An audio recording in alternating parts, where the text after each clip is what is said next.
Mansi Singh from Readers and Creators. Welcome to my channel, and today's video is about the end of year book tag.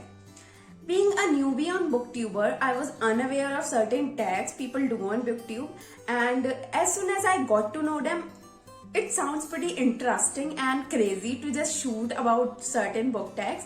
And I found this particular end of year book tag so interesting because it is just a chance to show off the qualities of being a reader, So in this video, in this book tag, I have included 10 questions. Certain questions I took from other people's booktube videos, and few questions I included myself. So without any delay, just dive into our video. Also, did you notice the background? I'm back in my home library. I have rearranged all of it. The whole house is renovated, and this room is also renovated. As you can see, the color of paint on walls.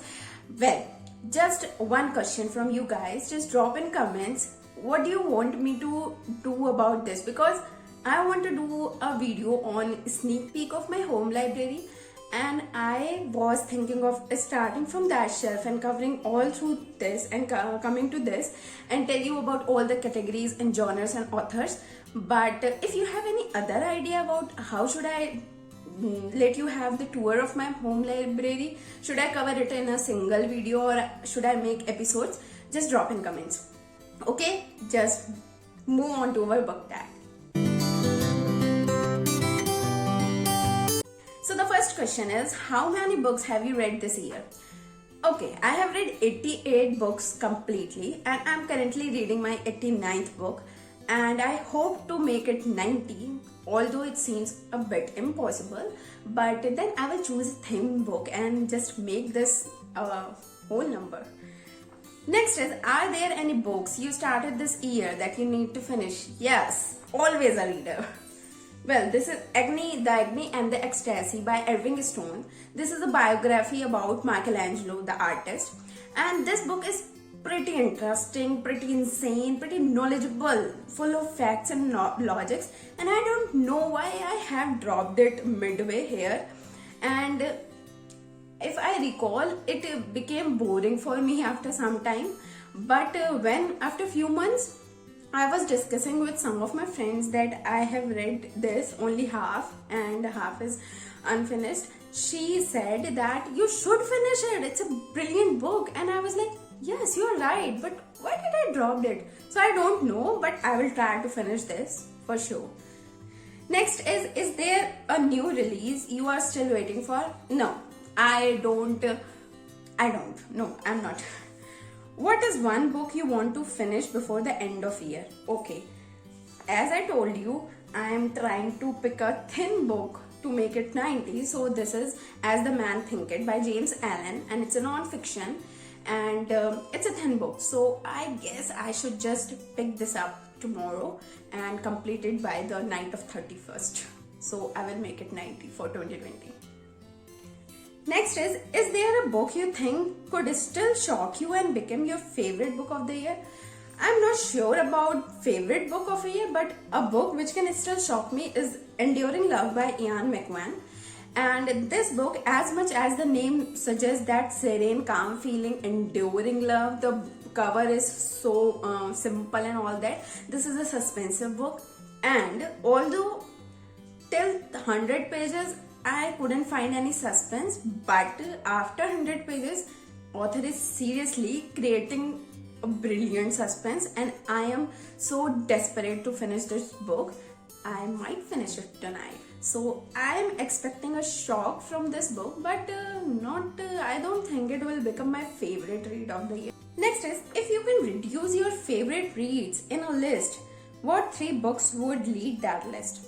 Okay, don't ask that question from a reader. I can't just reduce my list to 3 books when I have read 88 books, but I will try. Okay, so the first is A Man Called Ove by Frederick Beckman. This book should be read by all. Second is The 40 Rules of Love by Elif Shafak.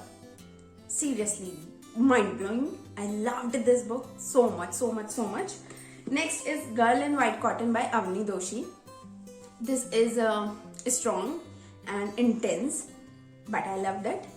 And although the question asked for 3 books, I'm telling you a 4th one because reader will always be a reader. So this is The Palace of Illusions by Chitra Banerjee. It's a mythological fiction, and if you haven't yet, just go and read it because Chitra Banerjee's writing is so brilliant. Next is a book you decided in beginning of 2020 to read in this year and haven't.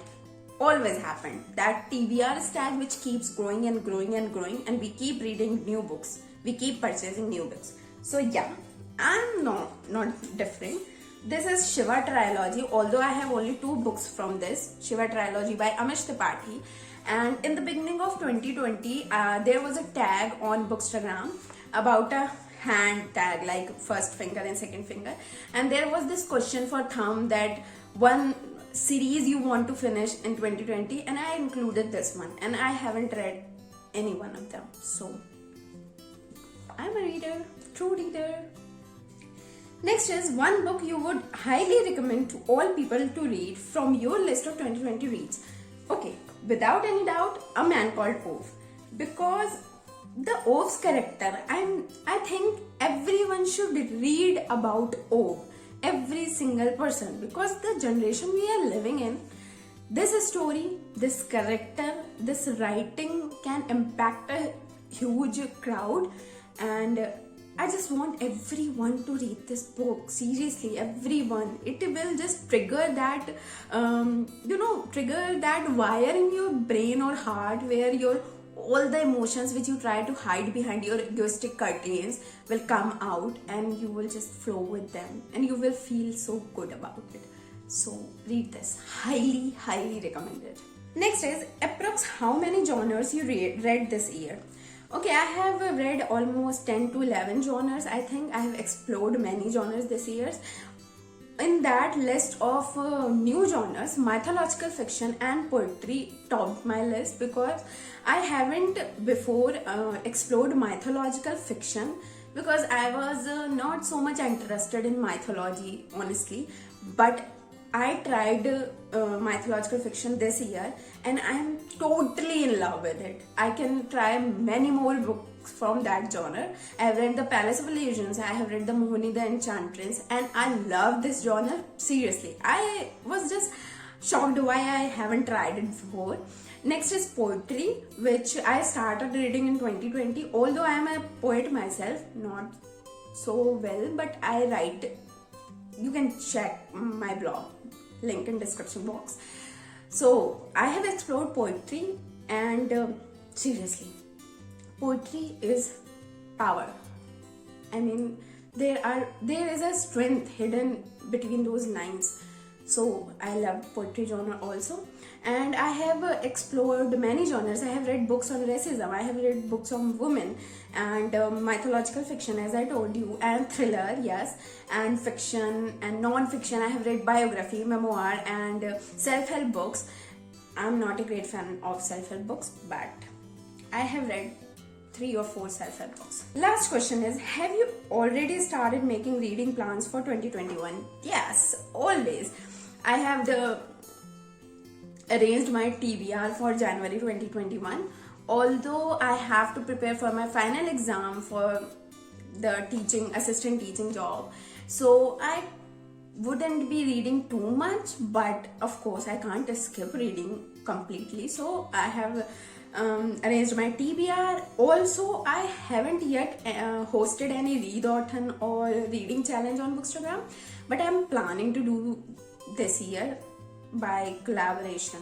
And I have participated in certain readathons and reading challenges, and they are quite interesting and competing. So I will host some this year and I'm planning for that. Okay, so my 10 questions are done, and I think I have included all the main books. But being a reader, there are always, we can't just reduce any answer to 1 book or 2 books, so that's our problem. But yeah, keep reading, be happy, like, share, comment, subscribe, and follow me on Instagram. And Happy New Year. Bye bye.